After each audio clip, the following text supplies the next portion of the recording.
चैत्र नवरात्रि की आप सभी को बहुत बहुत शुभकामनाएं। माँ दुर्गा की कृपा आप सभी पर सदैव बनी रहे। जय माता दी, राधे राधे। दोस्तों, आज की इस वीडियो में हम देखेंगे कि चैत्र नवरात्रि के व्रत में पूरे 9 दिनों तक हमें किन किन चीज़ों की आवश्यकता होगी। तो पूजा सामग्री इस वीडियो में मैं आप लोगों के साथ में शेयर कर रही हूँ। वीडियो अगर अच्छा लगे तो वीडियो को लाइक कर दीजिएगा, चैनल को सब्सक्राइब करके बेल आइकन को प्रेस कर लीजिएगा।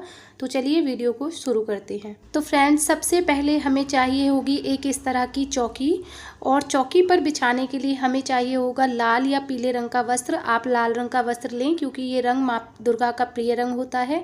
उसके बाद हमें चाहिए होगी माँ दुर्गा की एक तस्वीर या मूर्ति। उसके बाद हमें माता रानी के लिए सुहाग की सामग्री चाहिए होगी। तो आप सुहाग की सामग्री कितनी भी बढ़ा सकते हैं। इसके साथ ही माता रानी के लिए लाल रंग की चुंदरी हमें चाहिए होगी, और इसी के साथ हमें जवारे बोने के लिए मिट्टी का खुंडा चाहिए होगा। तो ये बड़े छोटे साइज़ में आता है, आप ले लीजिएगा। इसके बाद में हमें जवारे बोने के लिए मिट्टी चाहिए होगी। तो देखिए, इस मिट्टी में अभी कंकड़ पत्थर हैं, इस मिट्टी को हम अच्छे से साफ़ कर लेंगे, उसके बाद ही लेंगे। उसके बाद में हमें इसमें बोने के लिए चाहिए होंगे जवारे। तो यहाँ पर देखिए जौ है, तो जौ से ही हम जवारे बोते हैं। आप चाहें तो गेहूँ और जवारे मिलाकर भी ले सकते हैं। इसके बाद में हमें कलश स्थापना के लिए एक कलश चाहिए होगा। आप चाहें तो मिट्टी का कलश भी ले सकते हैं, या फिर तांबे या पीतल का कलश भी आप ले सकते हैं। इसी के साथ कलश पर रखने के लिए हमें एक इस तरह की प्लेट चाहिए होगी। उसके बाद कलश में डालने के लिए हमें कुछ सामग्री चाहिए। तो ये एक हल्दी की गांठ है, 2 लौंग है, 2 इलायची है, और एक सुपारी है, और एक यहाँ पर मैंने सिक्का लिया है। तो ये कुछ चीज़ें हैं जो कि कलश में डाली जाती हैं। इसके साथ कलश में रखने के लिए हमें चाहिए होंगे पंच पल्लव। तो आप चाहें तो अशोक के पत्ते ले सकते हैं, या फिर आप आम के पत्ते भी ले सकते हैं। इनको आप हल्दी रोली से टीक लीजिएगा, और उसके बाद हम कलश स्थापना में इनको रखते हैं। तो इस तरह से आप 5 पल्लव ले लीजिए। और उसके बाद हमें चाहिए होगा एक श्रीफल, यानी कि नारियल पानी वाला होना चाहिए, सूखा नारियल आपको नहीं लेना है। और नारियल के ऊपर आप चाहें तो लाल रंग का वस्त्र, या फिर माता की चुंदरी, या फिर अगर आपके पास इनमें से कुछ भी ना हो तो आप कलावा ज़रूर लें। खाली नारियल कभी नहीं लिया जाता है। और उसके बाद देखिए, हमें चाहिए होगा देसी घी का दीपक, और इसी के साथ हमें चाहिए होगी रोली, और यहाँ पर हमें चाहिए होंगे कुछ अक्षत जो कि टूटे हुए नहीं होने चाहिए। और यहाँ पे हमें चाहिए होगी लौंग। तो 9 दिन के हिसाब से आप लौंग ले लीजिए। उसके बाद में देखिए, यहाँ पर हमें कलावा चाहिए होगा वस्त्र स्वरूप समर्पित करने के लिए।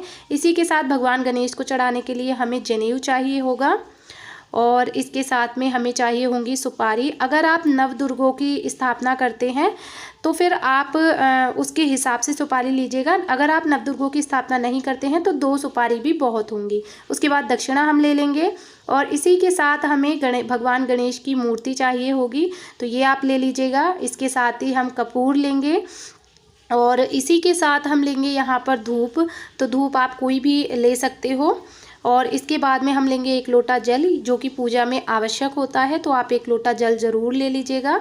इसी के साथ हमें चाहिए होगी बत्ती। तो पूरे 9 दिन के लिए हम ये बत्ती ले रहे हैं, तो आप 9 दिन के हिसाब से बत्ती लीजिएगा।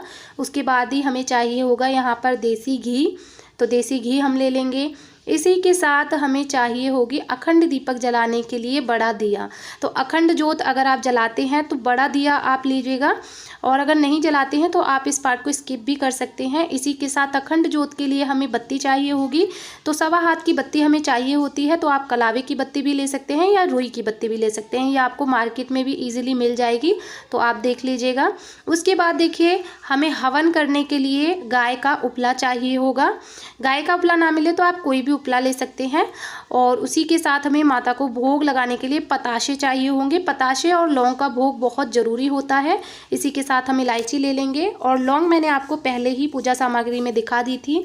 इसी के साथ हम माँ दुर्गा को चढ़ाने के लिए पुष्प लेंगे।